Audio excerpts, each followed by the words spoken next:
Welcome, everyone. I'm Julie Scott of Oiko Credit Canada with Matt Eldridge of Oiko Credit US. On the occasion of International Cooperatives Day, we're speaking with cooperatives working in emerging markets to discuss how the cooperative movement is helping to build a better world. Oiko Credit Canada and Oiko Credit US are the North American affiliates of Oiko Credit International, a 46-year-old global cooperative that seeks to improve the quality of life and empower low-income people in a sustainable way. Oiko Credit does so by investing in microfinance and small and medium-sized enterprises in Latin America, Africa, and Asia. Our job here in Oiko Credit Canada and Oiko Credit US is to raise awareness and financial support in North America for these efforts. Today we have with us Julia Vlad. She leads the investment and portfolio management for the Toronto-based New Market Funds, including the Canadian Cooperative Investment Fund. Julia has 15 years of experience in banking, finance, and the nonprofit sector. Her experience includes investing and portfolio management at the World Bank's private sector arm in Panama, Senegal, and the US, advising social entrepreneurs at an accelerator in Nicaragua, and financial analysis and forecasting at Scotiabank. She holds a bachelor's from the University of Toronto and an MBA from HEC Paris and is a certified financial advisor. Julia, thanks so much for joining us today. Thank you, Matt, and thank you, Julie, for having me. Thanks, Julia. What do you think has been the key strength of the cooperative movement in building better communities? I think there's a couple of reasons. So one of the reasons is that cooperatives are better aligned with communities and more integrated within those communities. Members do come from within those communities that they're providing goods and services to. So whether it's for worker cooperatives, producer co-ops, retail co-ops, multi-stakeholder co-ops, they're not just concerned about the quality, but actually not just concerned about the profit, but actually concerned about the quality of those goods and services that they're providing to their members and to their communities. And tied in with that is the governance model that allows individuals to have more of a say in the decision-making of the organization and ensuring that the organization is run in a democratic manner. The ownership is in the hands of many rather than a few.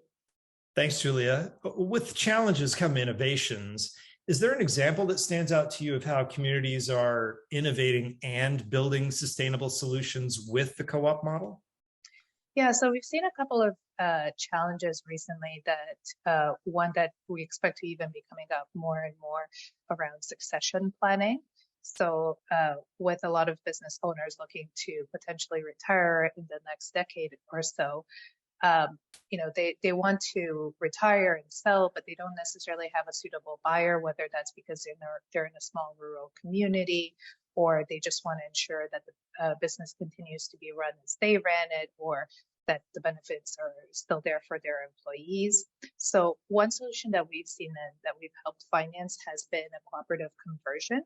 So to give you an example, we have worked with the Fédération Coopérative de Funérailles de Québec, which acquires funeral homes, not just in Quebec, but outside of Quebec as well, in rural locations where in this example, the owner was looking to actually retire and exit. So as a result, with our financing, they were able to acquire the business and then keep it in the community.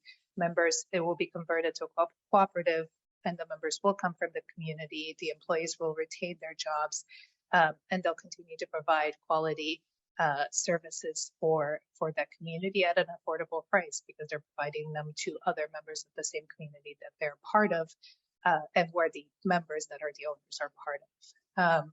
Another example of an interesting area we've seen some innovation is, I'll call it more of a shared services approach, where a more successful cooperative or an already established cooperative is looking to provide services to other cooperatives in that space that are either just starting up or converting. So for example, we have an interesting request that we're working through with an organization that is in the construction management space that is looking to set up a hub and spoke type of model where they have a successful cooperative and unmet demand.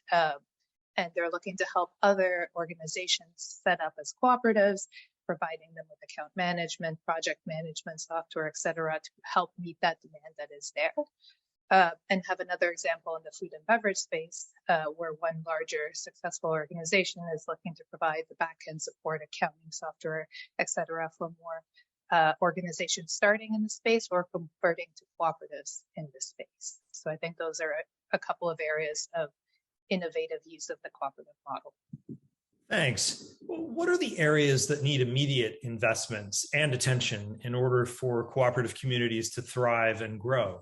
Yeah, I think one area that's in need of attention, both in the cooperative space and generally within the business space in the coming months and hopefully not too many years, is rising inflation and creating resilience around this. So one of the key areas that was a topic for the Cooperatives and Mutuals Canada Congress that was last week in Calgary was exactly the cooperation within the cooperative sector, and could we create more cooperation between the various cooperatives, whether it's for shared purchasing or a shared services type model, and to learn and transfer knowledge to each other to be able to deal with this, and how to effectively communicate this to our members if there is any area where we need to increase prices.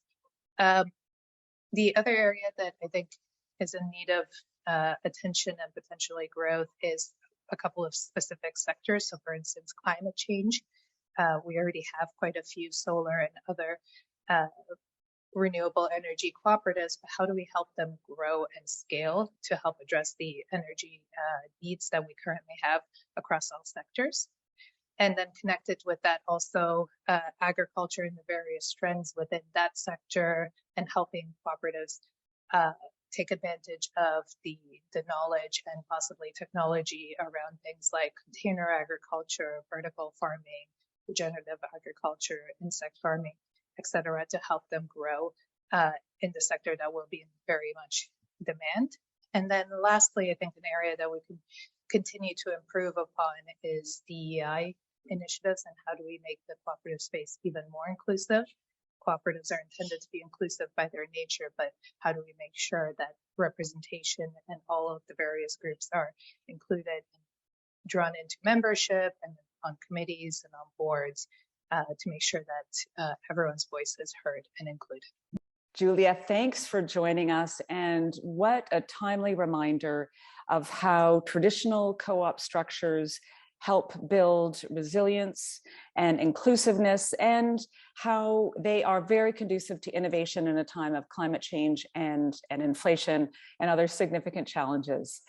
To learn more about Oikocredit International, visit oikocredit.org. For more about Oikocredit Canada and Oikocredit US, check out our websites at oikocredit.ca and oikocredit.org.